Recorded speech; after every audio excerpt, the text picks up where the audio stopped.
Okay, so once again, guys, good morning, everyone, and thanks for joining this demo. Now, let me tell you, this demo basically for Palo Alto Firewall, where go with, we will start Palo Alto from basics and we go till the advanced level. Advanced level means I'll cover each and everything thing which you need to basically which you require for configuring this device, for deploying this device in a large scale infrastructure. And if I'll talk about the VPN related stuff, because VPN is the most difficult thing. So if I talk about IPsec VPN or Global Protect, or there is a one more hot topic is user ID. These are the most complex topics of Palo Alto, and I'll put lots of effort on these particular three topics. Go at the daemon level. I'll show you how we can basically read the daemons file. Where is the problem? So in IPsec, I'll run through around 5 to 6 use cases. In total, there are around 13 use cases which I have created. I'll just show you in my lab around 5 to 6 use cases. Remaining use cases, I'll give you the recorded session. Okay. And with regards to GP, so in GP, basically there is a 4 hours of class. And basically I'll cover so many things on GP, all the connection method, how we can deploy, what are the requirement, everything will be covered. How we can read the files of GP. So most important thing is a connection flow. What are the daemons involved in GP? All these things basically I'll cover in details. Okay. And that particular batch we are starting from 2nd of October, and this classes will happen on Saturday and Sunday. Timing is 7 p.m. to 9 p.m. Okay. So now let me go into the second page here. So basically, if you see here, what are the things we will basically covered, or what are the things you will get. So this training is a 32 plus hours training, where we are having around 16 classes in total. Okay. We will also give you the lifetime interview support. Let's suppose you are having your interviews, you can call us. We will guide you how you can prepare Palo Alto for the interview related stuff. We will also take your mock interview. In case if you are having your interview, we will take your mock interview and we will ask few questions and we will tell you what are the things you have to prepare. We will also give you the lab workbook, how you can set up the lab. So you will get one workbook for that. You will also get the lifetime access of recorded videos. So we will record each and every session and we will give you the recorded videos for that. We will also help you in lab setup in your system as well as on Google Cloud. If your system is not having much hardware. This is your weekends class and practical issue discussion. We will also discuss sometime. Let's suppose you are having any issues, okay, in your office infrastructure, you want to discuss. So over the weekdays, between 6 p.m. to 7 p.m. you can call us. We will help you with these kind of issues. We can have a one-to-one discussions as well in case of any doubts. You are having any problem with the labs. So this is the timing in weekdays. You have to call us over 6 p.m. to 7 p.m. or either you can WhatsApp us. That's how we will provide the support. Now let me just go with the course content. Okay. So just give me a second. Let me just pull out the course content file.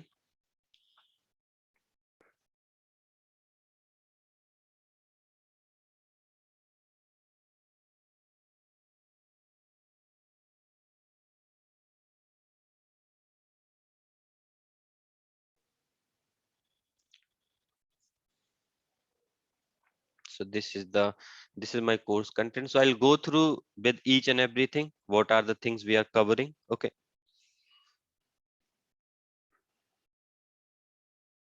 So basically, if you see here, in first class, we will go through with the platform and architecture.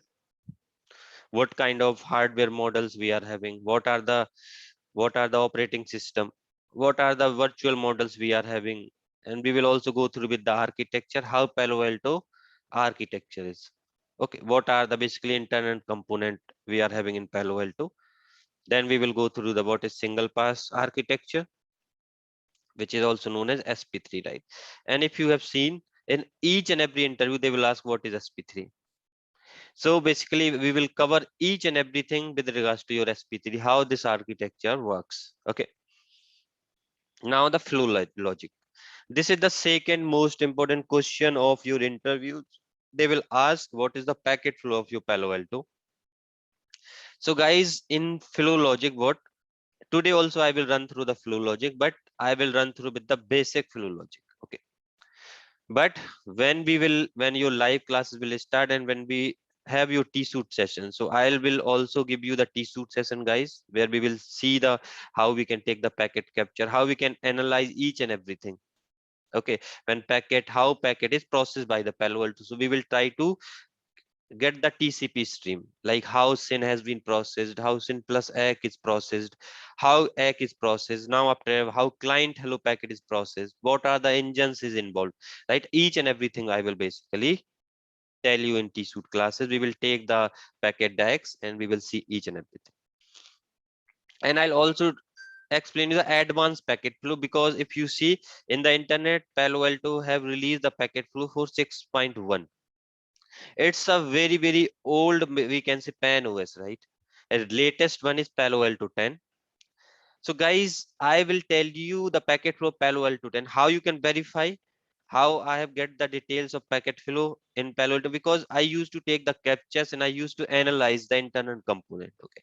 So according to that component, I have created one packet flow and I'll run through that particular packet flow. After that, I'll go for the initial configuration where we will see how we can configure the firewall by using CLI, like this management settings, how we can basically access this firewall, what are the ports we are having on this Palo Alto firewall. All these things will be covered. Then we will see the configuration management. I will also discuss your licensing software updates. Okay, how many types of license we are having, what are the software updates, how we can manage these software updates, what kind of troubleshooting we require for basically managing this licensing and software parts. Then I'll go for the account administration, where we will see how we can create a multiple accounts for multiple users on the basis of roles. Let's say we are having L1 engineers, L2 engineers, L3 engineers. What kind of access we want to give to these engineers? These things I will basically discussing here. Then we will see the interface configuration. In interface configuration, basically, we will discuss what types of interfaces we are having, what are the deployments. We will have a lab on layer 2 deployment, then lab on layer 3 deployment, and generally I will run almost all your lab in layer 3 environment, because that's the most, we can say, in 99% cases people deploy in layer 3 only. But I will also explain you layer 2 deployment, virtual wire deployment, tap mode deployment. What are these deployment? We are having dedicated labs for that.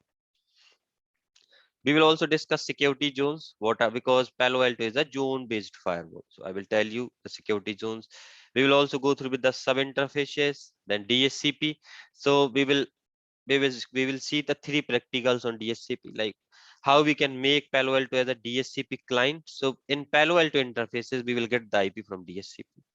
After we can, how we can make Palo Alto as a DSCP server. So whatever machines you are having behind any interface of Palo, how they can get the DSCP IP address from DSCP along with the subnet mask, default gateway, DNS settings, all that.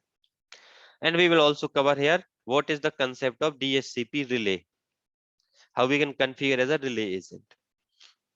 Then I'll go for your virtual routers, because if you want to configure the routing on Palo Alto, you have to create a virtual route. So we will see what are the concept of virtual routers, what are the multi-BR setup, where we are having two virtual routers, and how we can basically configure. So all these things covered inside this virtual routers. After that, I'll just move towards your most important thing, which is security policy and net policies. How we can administrator these policies, how we can write these rules. We will cover each and everything. Now let me go down. Okay, now come to your net basically. So in net, we will have a dedicated 2 hours of session on net, where we will see how we can configure dynamic net, what are the use cases. We will see how we can configure the PAT, which is port address translation. In Palo Alto, this is known as dynamic IP and port. Then we will see the destination net. In destination net, I will cover 3 use cases. When we want to do the one-to-one mapping, when we want to do the one to many mappings, means one public IP with many internal servers IP. How we can do the port forwarding along with the port forwarding? Let's suppose in internal we have hosted our server on port 80, but for outside people, if they send the request on 8080, that request will convert it over port 80. We will see this thing as well. These kind of use cases I'll cover with your net.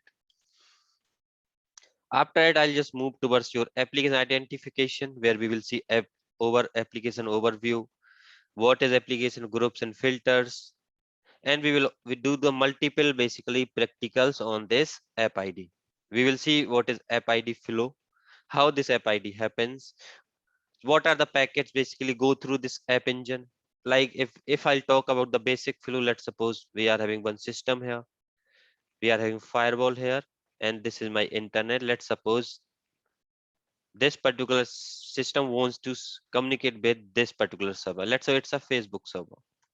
Now I will run through when this PC communicate with this Facebook. So first he will do the TCP three-way handshake.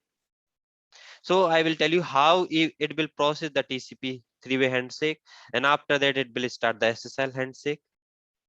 Now in SSL handshake, basically your app engine comes, because in TCP three-way handshake they don't have any kind of app ID payload, right? So we will see what when basically your app engine used. After I'll move towards your content ID overview, where we will do the live practical on antivirus, anti-spyware, vulnerability protection, URL filtering, file policy. And guys, for vulnerabilities, we can say I will launch the live attacks by using my Kali Linux machine, and I'll try to exploit my internal servers, and we will see if we don't have vulnerability protection profile, I am able to hack that particular internal server. If I have a vulnerability protection profile, my firewall block that traffic. This kind of pen testing we will do basically. Here I think I have forget to mention two more things. We will also do the zone protection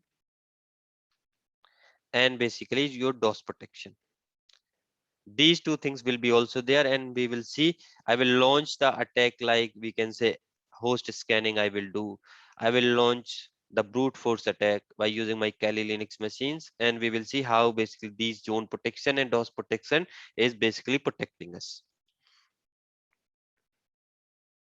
Now let me just go down. We will do the wildfire. We will discuss how wildfire works, what is the wildfire operation, what are the verdict, each and every these particular thing we will discuss here in wildfire. After that, basically, I'll move towards your most important topic, which is your decryption. And I have seen in the market, people have lots of, we can say, confusion with regards to the decryptions. I'll cover basically how the certificate management works. What is your outbound SSL decryption? So we are having that a proper lab on this one, proper flow, how basically Palo Alto act as a man in the middle, how it can basically hijack these session keys, how he has created the session key, because people have said this is a proxy. They will create one session with internal, one session with the external for same flow. This is not happened, because people is not aware about the exact handshake, how this handshake happens. I'll cover that part in depth. We will also see the inbound SSL decryption, where basically what if I'm having inside server, if people is coming from outside and accessing this inbound server, how we can inspect what are the content is going through. We will see this thing. Now if I come to your user ID, in basically user ID, we will basically show how we can achieve this mapping, user to IP mapping, or we can say IP to user mapping. So guys, in user ID there is a lots of confusion. I have seen people is not aware about the exact concept of user ID. First of all, I will tell you, as according to your purpose of user ID, what are the things we have to configure, because I have seen people only looking for IP to user mapping, and they have basically integrated with AD. Okay, they have done lots of things, but this is how this is how they deployed, but it's a wrong deployment. I'll tell you, if you want to do the only IP to user mapping, these are the settings. You can just do it and it will went through. This user to IP mapping we will see by using two ways.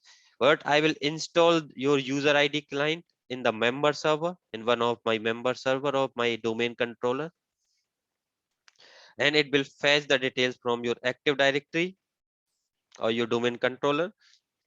That detail he will basically forward towards your PenOS. We will also discuss how we can use inbuilt PenOS, because see, this user ID concept when we install in member server, this is for large scale deployments. But for the normal deployment, we can use the inbuilt PenOS. We will see how we can achieve this thing. I will also, now let me just go down. In user ID, we will also see how we can do the group mapping, because we only need this group mapping when we want to write our user base policy on my firewall. Then we require group mapping.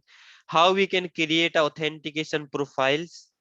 So basically we can get the details from AD, user detail from AD, user details from Radius server, or user details from basically local database.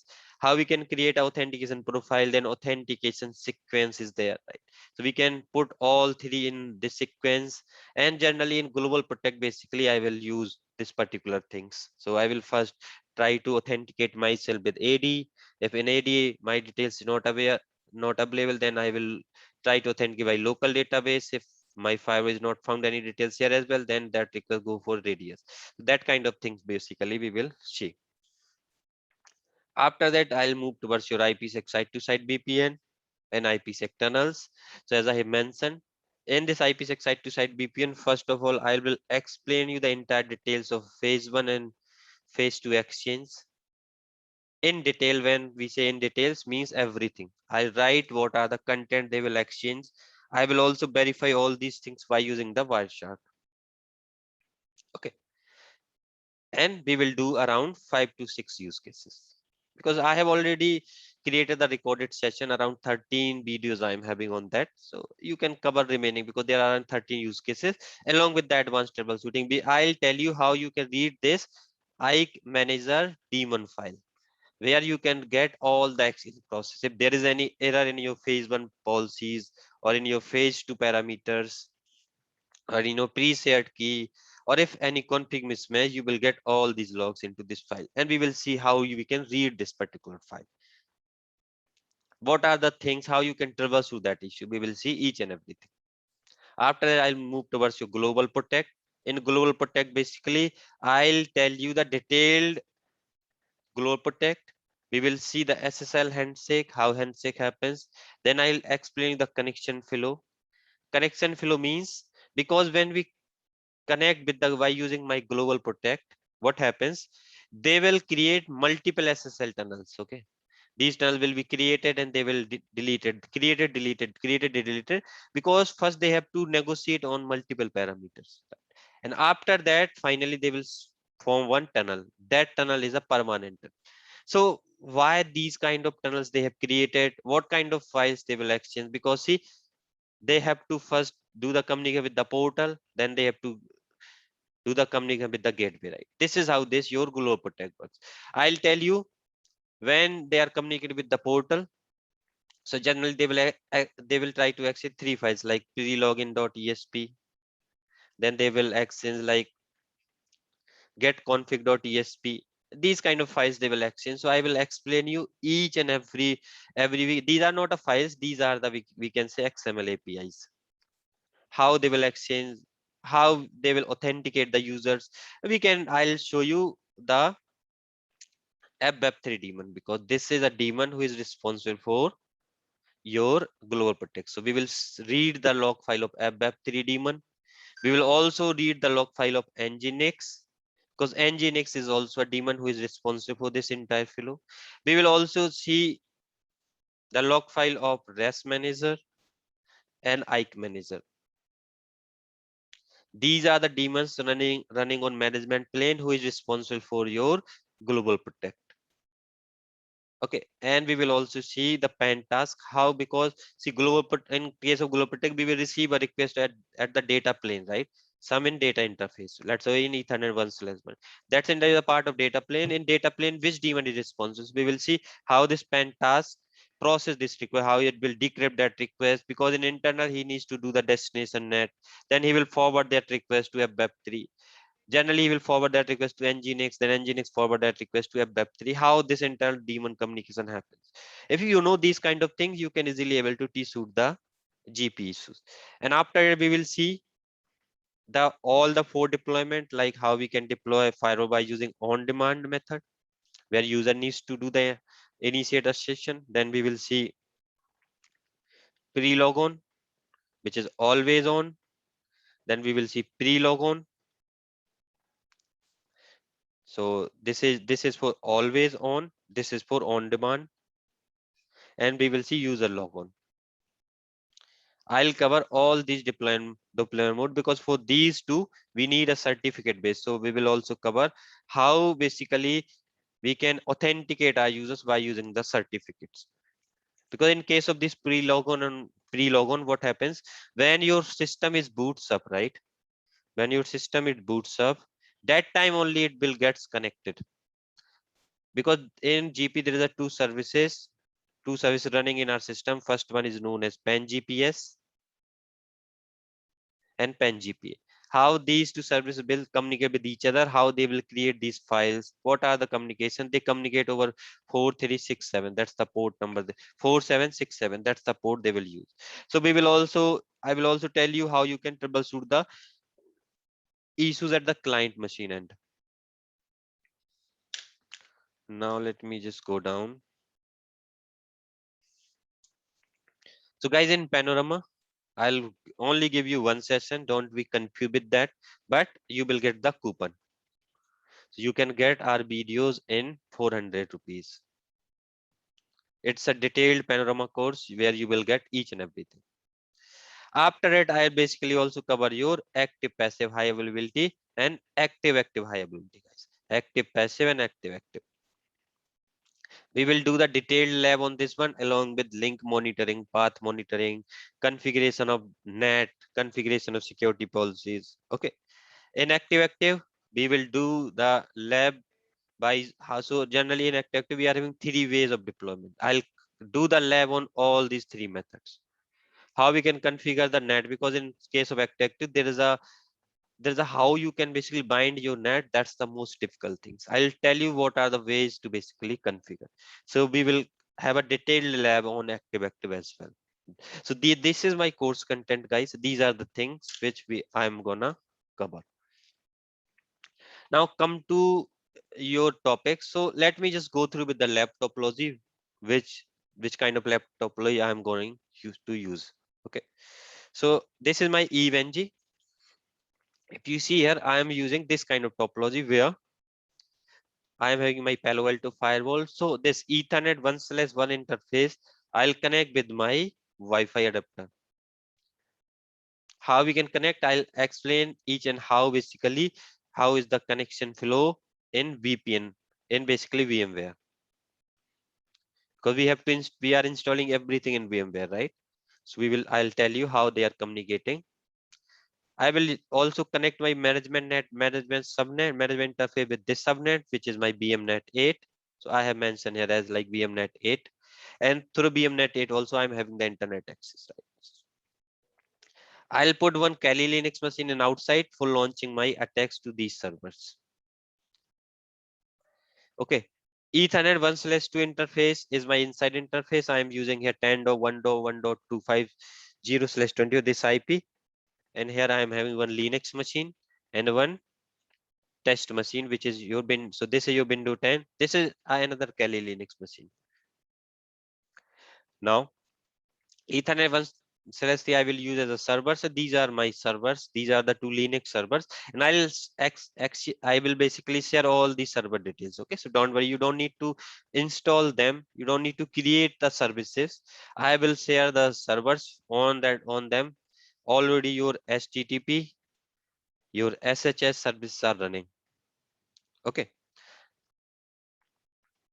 Now, so this is the one of the lab which I will use in most of your cases. And apart from this lab, when we discuss your IPsec VPN, I will use this particular big lab, if you see here, where I am having my Palo Alto, 3 Palo Alto firewalls.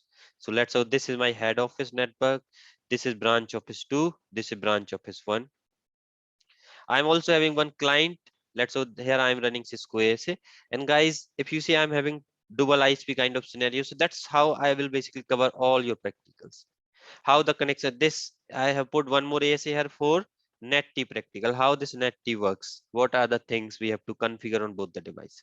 So this is how basically we will basically do your IPsec side to side VPN, and this is the lab setup for IPsec. Let me close this lab.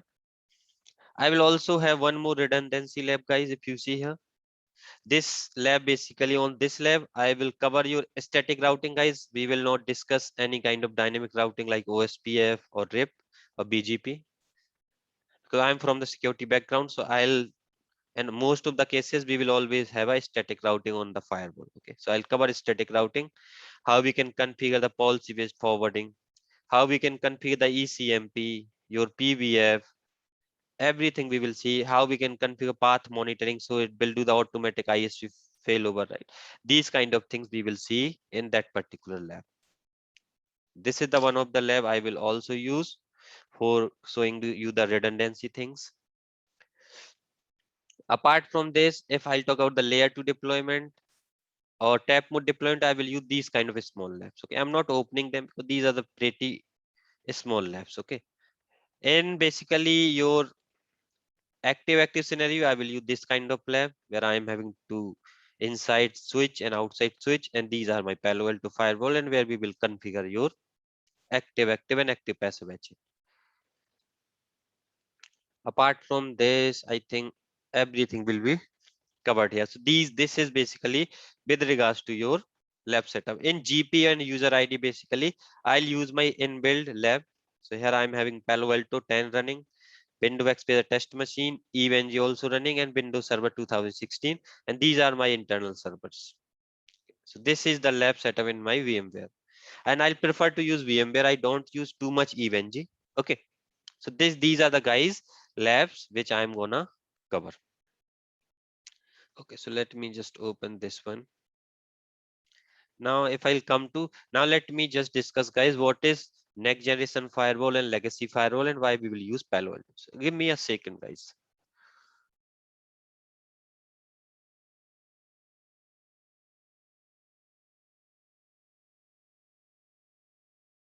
Okay. So guys, now let me just tell you the difference between your next generation firewalls and legacy firewalls and why we have picked here Palo Alto Fire. What is the differences? Okay. So this is the architecture. This I will cover later. Let me open one notepad here. Okay. So first of all, I will write the list of your next generation firewalls, NGFW. So if I'll say the next generation firewall, so first firewall is your Palo Alto firewall. Second next generation firewall is your Fortinet, or we can say FortiGate. Third firewall is your Cisco FTD FMC. So FMC is a manager, FTD is a firewall, firepower threat defense. Then we are having checkpoint firewall. According to me, these are the next generation firewalls. If I talk about the legacy firewall, legacy means old firewalls. So legacy firewall means we are having your most used legacy firewall is your Cisco ASA. Second legacy firewall is Juniper SRX. This is also used by the peoples a lot. Now we are having other legacy firewall like CyberRoam. CyberRoam is there. We are having firewalls from Dell. We are having HP firewalls, right? And we are having other firewalls. We can see firewall from Sophos. Okay, there are multiple firewalls which comes under your legacy list. Now If I'll talk about the major difference between these legacy firewall and next generation firewall, so the major difference is legacy firewall can only able to inspect your traffic on the basis of layer 3 and layer 4 information.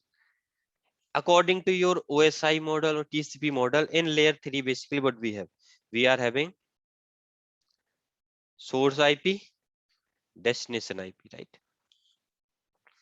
And layer 4 information means we are having source port and destination port. I'm talking about the TCP and UDP traffic. Right? This is your layer 3 information, and people basically only able to control their traffic on the basis of these parameters, right? Because they will only provide you the layer 3 and layer 4 support, layer 4 information.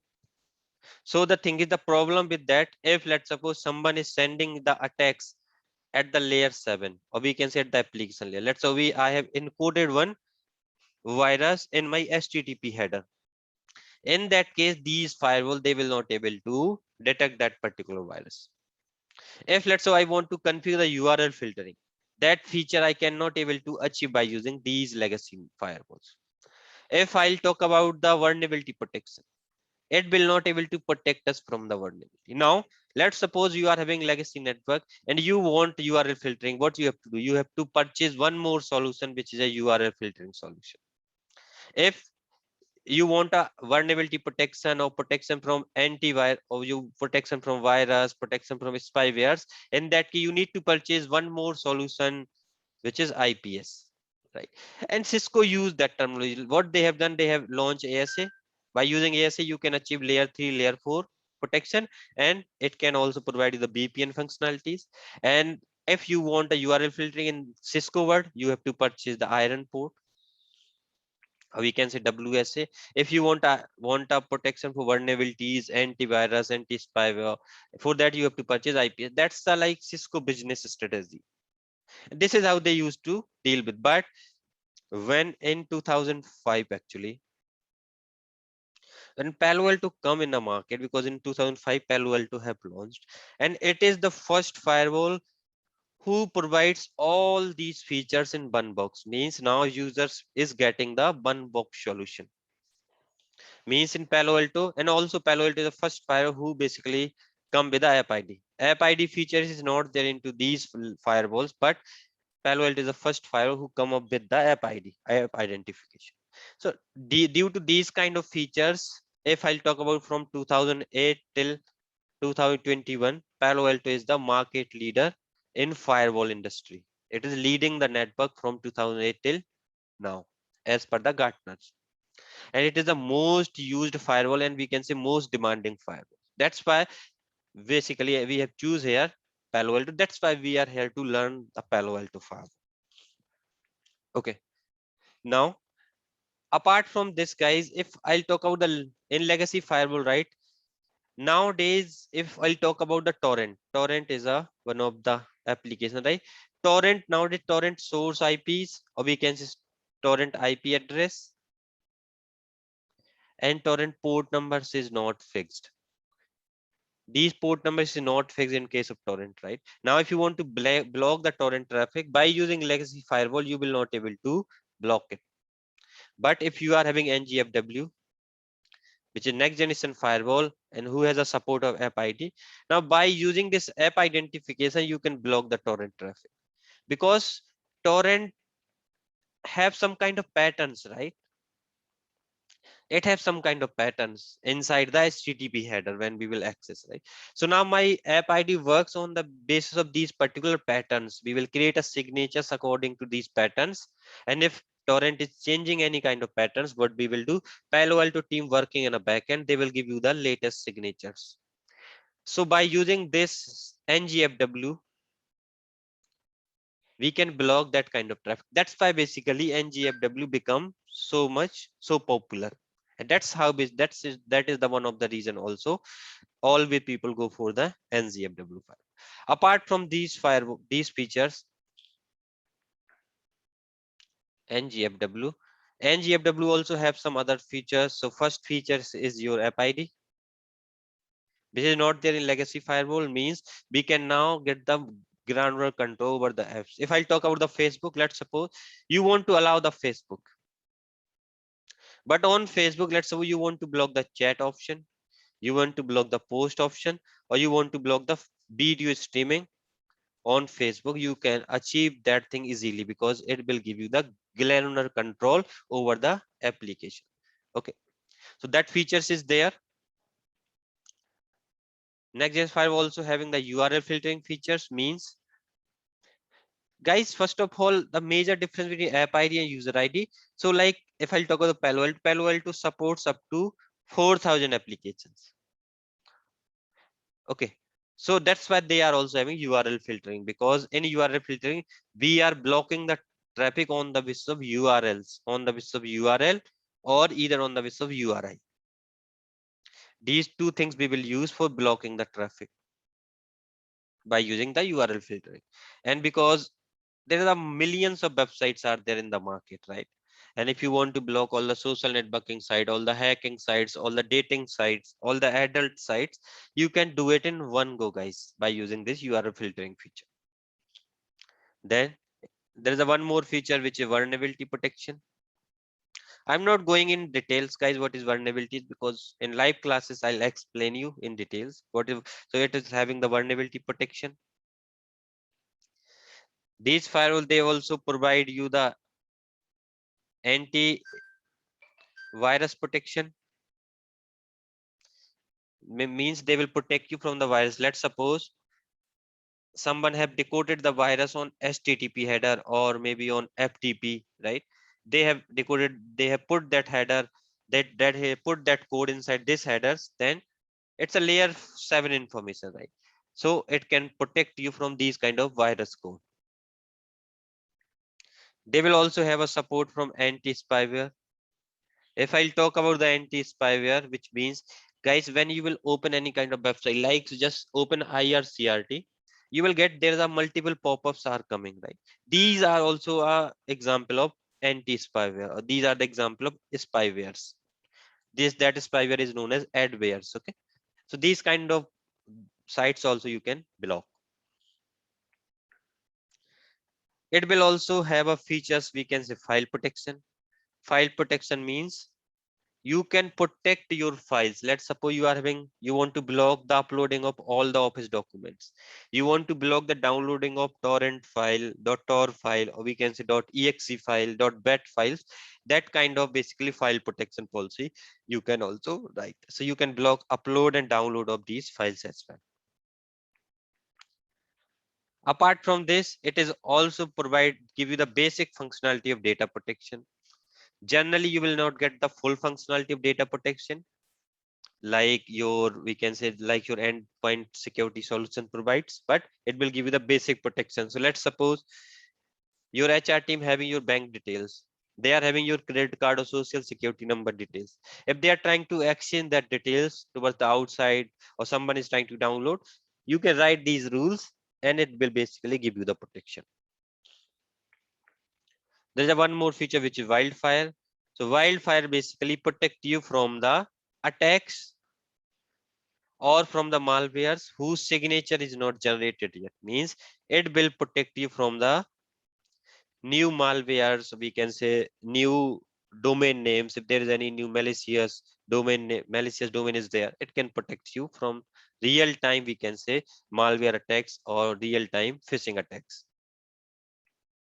Okay, these are the few features of your Palo Alto firewall, or we can say these features is supported into your NGFW, next gen firewall, but these features is not there into your legacy firewall. So that's why basically that's a major difference between your legacy network, because next generation firewall can protect your traffic on the basis of layer 3, layer 4 and layer 7 information. You can write the combination of all these three things in a rule. You can combine all the three information in your rules and you can write your rules. Okay. Zone protection and DOS protection is also one of the very good feature, we can say.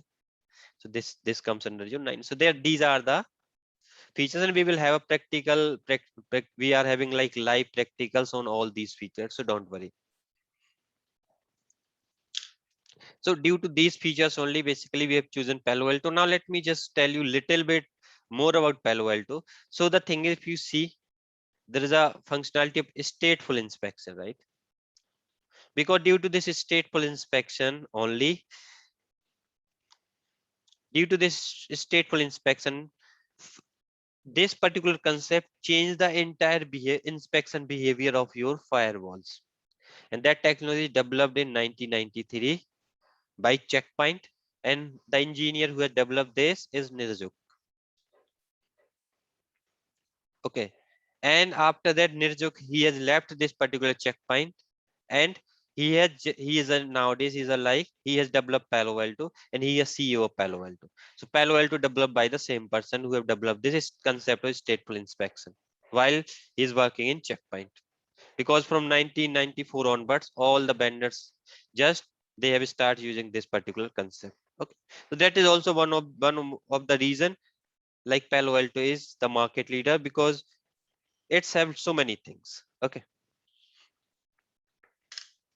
so this is the difference between your, we can say, next generation firewall and legacy firewall, and why I have chosen this firewall. That is the reason. Okay,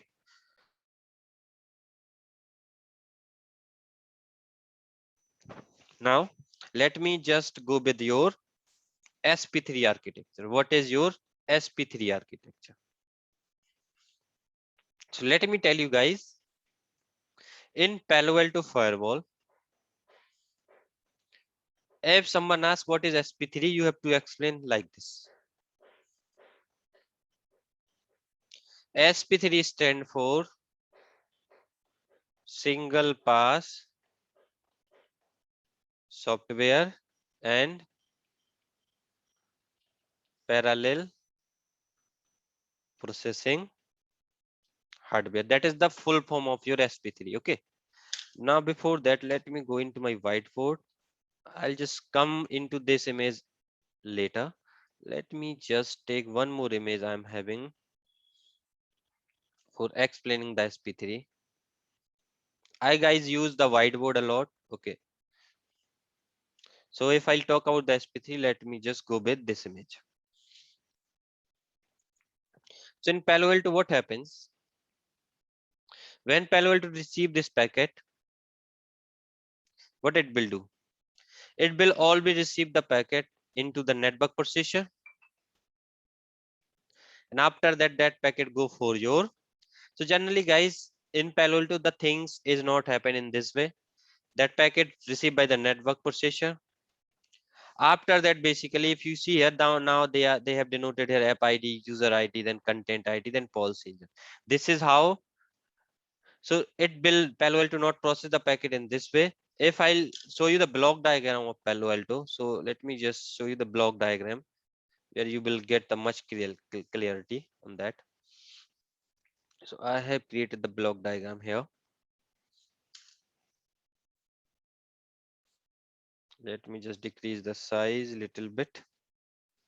So this is the block diagram of Palo Alto, guys.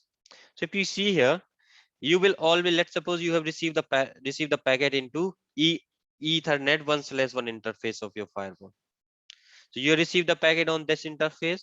That packet will be delivered to the Marvel chip, or we can say Petra chip. So guys, if you are having lower end boxes, we can say like 800 series or 3200 series, you will get the Marvel chip on these devices. If you are having like 52 series devices or 7000 series, then you will get the Petra chip. So always this packet will basically come to your interfaces, then these interfaces have connectivity with the Marvel chip or Petra chip. And guys, when you these packets receive on these interface, what they will do, they will save the packet information into the interface buffer. They will save the information into the interface buffer, and after that they will basically deliver that packet to that chip. Now this chip basically forward this packet for the network processor. What network processor will do? This network processor generally we will use for the session offloading. So when we will discuss the actual sessions, I will tell you what is session offloading. Don't be confused with this. Network processor will do the networking part. Okay. It is just for the session offloading, guys. When we have offloaded the session from this data plane and this pattern matching plane, or we can say signature match processor, that time your packet come till network processor and go back from the outside interface. That time only network processor comes in a picture, but in case of session offloading. Okay. After that, this network processor will forward this packet to your data plane CPU. Now in data plane CPU, there is a one daemon called as PAN-task. This particular daemon is running into your data plane, who will now process the packet according to the packet flow. When we talk about the packet flow, or we can say according to the life of a packet in Palo Alto firewall. Now this particular processor will process this particular data plane CPU, where on data plane we are running Octeon chip. This is the name of chip who will basically do the packet processing. Because if you see here, it's a first packet, which is it's a SYN packet, let's suppose, right? So so guys, SYN packet is processed by the DP CPU, and he will give the response like this, and your data is go out through this interface, right? And after that, when the other end, when he give the reply, he will send SYN plus ACK, right? In case of TCP, this SYN plus ACK received on Ethernet 1/7 interface, then that packet go to your Liger or Tiger chip, which is network processor. So Liger you will get into the lower end boxes, and Tiger chip you will get into the high end boxes. These are the FPGA or S6. These are the chips, guys, internal chips. Okay. Then that packet go to your data plane CPU, where Octeon is again processed. It will process the packet as per the packet flow, and it will just give the reply through this interface. This is how they will process the. Again, ACK, he will needs to send the ACK. ACK will be also processed by your data plane CPU only, and he will give the reply. After that, when TCP3 has been completed, they will send the client hello, right? In case of HTTPS traffic. Now this client hello message, it will contain the application data, because in TCP and TCP three-way handshake like SYN plus ACK and ACK, they don't have any kind of application payload, guys. That packet go to the Marble chip, then Liger, then it will go to your DPCP. Now DPC process this packet, and it will send this packet to the Ocelot chip, or we can say Jaguar chip. Jaguar is in high-end boxes. And now here basically it will do the pattern matching. So this particular processor is responsible for your app ID and content ID. This particular processor will do the application identification and content identification. So this is how basically packet processing done by the Palo Alto firewall. Okay. Now, when we talk about the single pass architecture, when we talk about the SP3. So guys, if you see here, these are the independent processors, right? These are the independent processors. They don't have any kind of dependency as per if I talk about the with respect to the software, with respect to your CPU and RAM, because they are having dedicated CPU and dedicated RAMs. So they can basically process the packet dedicatedly. Okay. And basically, if I'll talk about the SP3, your SP3 in actual is implemented by the network processor here. And SP3 is only applicable for the content ID, guys. What it will do in content ID, we have seen we are having multiple things. We have multiple, like we are having signatures for antivirus, anti-spyware, vulnerabilities, right? All these signatures basically matched in one go. They will do the parallel processing here for these signatures. This is your actual SP3, guys. It will just process the packet in one go through all these content signatures. It will do the stream based processing for the content. Okay. And SP3 always runs on your DP CPU. Sorry, in your pattern matching, or we can say into your Ocelot chip. And the thing is, if you see here, pattern matching is done by the AHO and DFA algorithms. If you see here, I have written here AHO and DFA. These are the two algorithms runs in a backend for these two to achieve these two functionalities. Okay. This is, guys, your SP3 in actual, because these engines is working parallelly. If I'll go again into that image which I have pulled up, let me just go into that image one more time. if I'll open this image, so now what happens? Your packet received by the network processor, and after that what happens? See, network processor, then user ID, then app ID. User ID is a part of your content identification, guys. User identification happens in your content ID. Okay, so they have basically put that information wrongly. It's not a official document of Palo Alto. It's not official slides. Okay, so don't be confused with that. But the thing, if you see here, this particular diagram, Palo Alto divided its architecture into two planes: control plane and data plane. Control plane is also known as management plane, and basically here we are having data plane. Data plane, they have further divided into three planes. If you see here, we are having signature match processor, security processor, network processor. If you see here, this security processor is known as your data plane CPU. And now data plane CPU is going to process your entire packet. If session offloading is there, then your network processor process all the packet, because data plane CPU, it will process few packets, and remaining packet he will offload to your network processor. And after that, your all the processing done by the network processor. And the chip name, they will run the Marble chip over there. Now, if your packet is required for the content identification, or we can require the app ID, then that packet basically go to your signature match processor. So these are the three processors who will do the entire processing of your packets. Now what happens? Let's suppose you have received three packets for same flow. So maybe one packet, let's suppose you have received these three packets for same flow into this engine. What it will do? Maybe your first packet is processed by this engine, second packet may be processed by this engine, right? Or maybe after some time, maybe third packet come here, then second come here, then first come here, right? Like that. So if you see, they are processing your packets independently, right?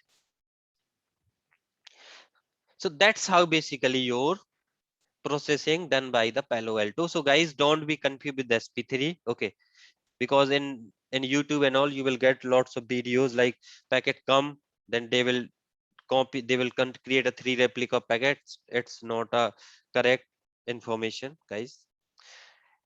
You can say parallel processing, because whenever they will these engines process the packet, you will that processing is happens in a microseconds.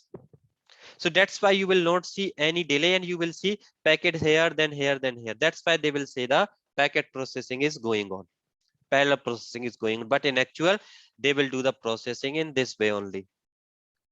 Some higher end boxes, so that's why I have pulled that particular image. If you see into that image, let me just explain you why I have put this image, because actual SP3 is applied here, guys. If you see here, I will always receive my packet into switch fabric where I'm running Petra chip. That packet go to into your, so this is your security processor. We are having signature match processor. So that particular information go to into your network processor where we are running Tiger chip. And after that, and if you see here, guys, this particular processor is act as a session offloader. The job of this processor is what it will do when it need to extract the information. It can basically do these kind of things as well. Okay, after that your packet reaches to here, and in high end boxes you will not have one CPU, guys. You are having three data plane CPU. This is your DP0, then DP1, then DP2. These are the three data plane CPU, and they are having around 12 cores, right? In some devices you will see here 40 cores here, 40 cores here, 40 cores here, right? Now all these cores basically process the packet. So let's suppose if you have received three packets, packet 1, 2 and 3, what will happen? That packet reaches to network processor. Maybe first packet processed by this engine, second maybe this particular DP CPU, third maybe this packet DP CPU. So here you can see the parallel processing, guys, because your three packets is processed by these processors, right, independently and at the same time. So you can see this is your parallel processing. So actual parallel processing will apply it over the high end boxes, and that's why Palo Alto say they will have a parallel processing kind of architecture.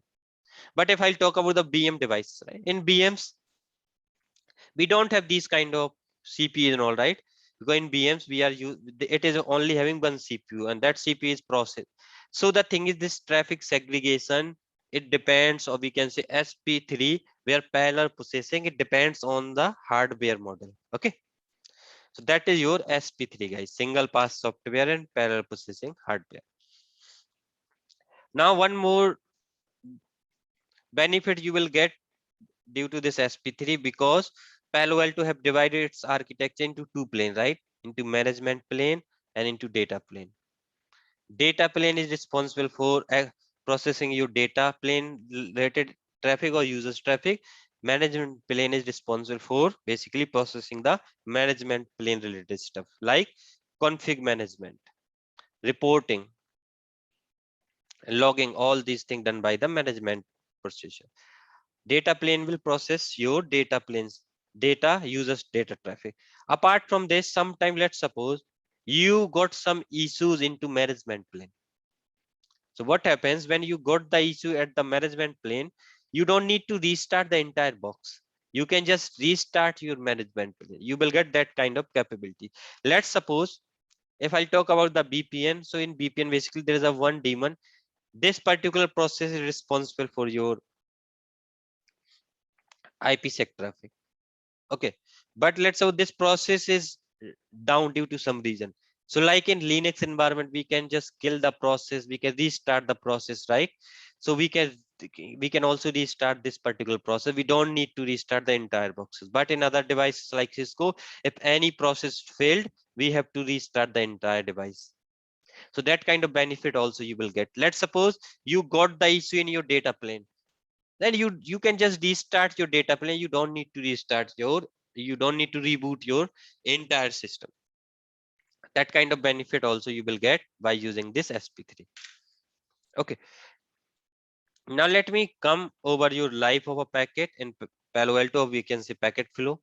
So I will start packet flow from here. So I will not go in too much depth in packet flow, guys. As I have mentioned, so if you see here in packet flow overview, basically this Palo Alto packet flow having few stages. First stage is your ingress stage. Second one is your firewall session setup state, or we can say slow path. Then we are having firewall fast path. Then we are having content inspection or app ID, and we are having egress process. And if you see here, this ingress processing and egress processing done by the network processor. Firewall session setup or firewall fast path, that is done by your security processor, and signature match is done by your content. Signature match processor responsible for your content and your app ID. Okay, so if I'll go into the second slide. So if I'll talk about in ingress stage, what happens in ingress stage? Basically it will perform the error check. It will extract the layer 2 information, layer 3 information, and layer 4 information, and it will just try to identify the source zone and source interface, or we can say ingress interface. And in case of VPN traffic, it will do the decryption. Then there is a firewall session setup state, which is responsible for your routing lookup, or we can say forwarding lookup, then your net, user ID, security policy. So here it will be here basically your user ID policies will match happens, or your captive portal policy come in a picture. Then we are having existing session, which is your first path. In first path, it will again do the layer 2 to layer 4 firewall processing, and it will do the SSL forward proxy. Now this app ID responsible for application override policy, then payload inspect and security policy lookup again on the basis of application. Here they will do the lookup on the security rules. So it will just perform the lookup for all the rules where application is any and content is any, means URL filtering is any. It will do the lookup on the basis of this. Now here basically when application identified in App Engine, it will do the lookup into the security policy. After that, it will basically send that packet to content ID where your content identification happens. Then that packet go for the forwarding lookup where your VPN re-encrypt happen in case of VPN traffic. Net here it will not apply the net, it will just check if source IP equals to destination IP, right? Because due to net we can maybe translate some destination into the whatever source we are maybe on that source, right? So it will check to protect us from the land attack. Actually that attack is known as land attack, so it can protect by checking into this one. Now let me just go into the other things. So if I'll go here, so this is guys your ingress stage processing. In ingress stage whatever I have received a packet, what it will do, it will extract your source MAC, your destination MAC, it will extract your source IP, destination IP, it will extract your source port and destination port. And by looking into this source IP, what it will identify, it will just try to identify the source zone, on which zone he has received, and source interface, or we can say ingress interface. After it will also do the error check. It will just do the error check for the headers. Sometimes we will get the errors in the header, right? Let's suppose someone have basically modified your IP header, TCP header, so it will check for that and it will just drop the packet if there is any error. It will, now what it will do, it will just find these information, it will send that packet for the IPsec and SSL VPN. So if traffic related to IPsec SSL VPN, now it will do the apply the decryption and it will get the inner header, it will put that inner header again into your ingress stage. If it's not a VPN traffic, then it will go towards your flow lookup.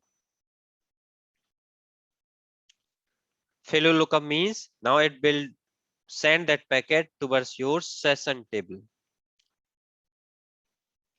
In session table, what happens, because these are the stateful firewall, right? So they are having the session tables. So if he will find out the session in the session table, what it will do, it will do the fast path for that traffic. It will bypass the slow path.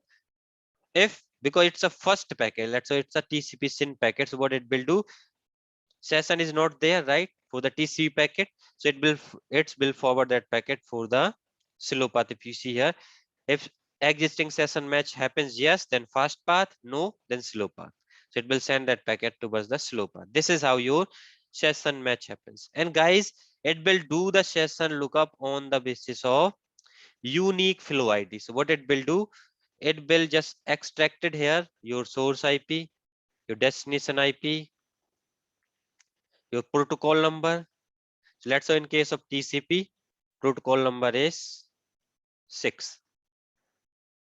Okay, in case of UDP, protocol number is 70. Right? Source IP, let's have source IP is 10.1.1.10. Destination IP, let's have 8.8.8.8. Protocol is, let's suppose, 6. Then we are having source zone here. Source zone, let's suppose, inside. Okay, and so source port, let's have source port is 1, 2, 3, 4, 5. And destination port, let's suppose, 53. Okay, we are sending DNS request on TCP 6. It works on UDP, but just for example. So whatever, now it will extract these 6 tuples, right? What it will do, it will just create a flow key. By combining these 6 values, it will create a flow key, and on the basis of this flow key, it will do the lookup into your flow table. And that flow table, basically, in case of Palo Alto, it will store into the MongoDB database. They will use this database for storing this flow key. Okay, and generally they will create a 2 flow keys for 2 unidirectional flows. One flow is known as client to server and server to client. And if you see, you will see source IP, destination IP, protocol number, source port, destination port. These are the fields, and you will also get the zone details. These are the information into this particular flow table. Do the lookup on the basis of these information. Okay, let's say it's a first packet. Now that packet will go towards your slow path. So in slow path, what it will do, it will just check your zone protection profile or TCP state check. TCP state check means, let's suppose instead of SYN, you are receiving SYN plus ACK. Because in TCP first packet is SYN packet, right? But you are getting SYN plus ACK. What it will do, it's a bogus traffic, so it will delete that particular, it will just drop that packet. If it's a SYN packet, so it will match your zone protection profile.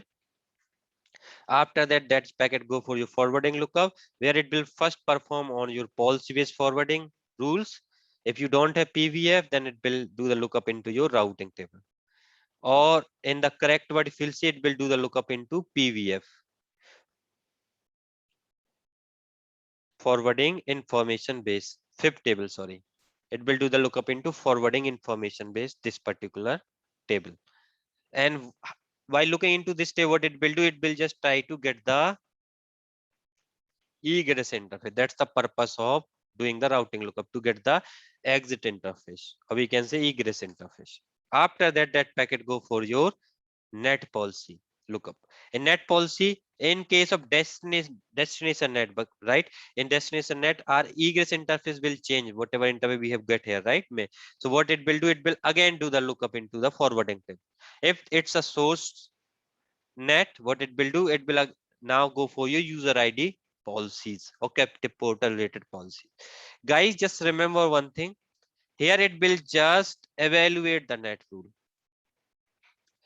It will do the evaluation. It will not do the translation. Translation means, let's suppose we are translating 10.1.1.10 IP over the 151.7.100.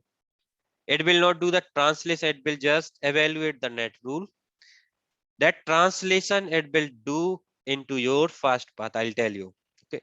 And after that, it will send that packet for the security policy lookup, where it will just look up into the rules who is having application is any and URL filtering is any.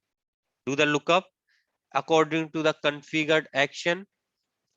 Your packet basically dropped or allowed. Okay, I am not going into DOS policy because it's a wrong packet flow. Okay, now so if your policy is allowing this packet, what it will do, now your session has been installed into the session table, and he will change the session state is active. From init stage to now it will go into the active state. After that, basically it will go for the fast path. So let me just go into the fast path. Now in fast path, what happens? So again, it's open the slow path. So let me go into the fast path. Now in fast path, what happens? It will just here it will what it will do, it will again do the layer 2 to layer 4 forwarding firewall processing, and it will apply the net here. So in fast path, basically your net applied, because when session has been created for your traffic, at that time it will all be processed by the fast path. That session will not go for the slow path. Then your packet will go for the SSL forward proxy or SSL decryption if it is applied. If applied, then this packet go for the SSL engine, where basically it will apply the SSL decryption. After that, your packet go for the app ID, and after that, your packet go for the content ID. When all these things happens, then your packet go for the forwarding processing, and your packet is processed by the firewall. Now, how this app ID happens, this content ID, I will discuss in your live classes. Let me just directly jump into your forwarding or egress stage. In egress stage, what happens? It will do the packet forwarding here. What it will do in case of VPN traffic, it will needs to do the encryption. It will apply the quality of service if required, and it will just apply the net. In net, he will just check source IP equals to destination IP. It will not apply the net. This is the wrong statement here. And after it will send that packet towards the exit interface. This is how your firewall do the packet processing, or this is a life of a packet in your Palo Alto. So these are the things which I want to basically cover with respect to your demo. Now I am just stopping the recording.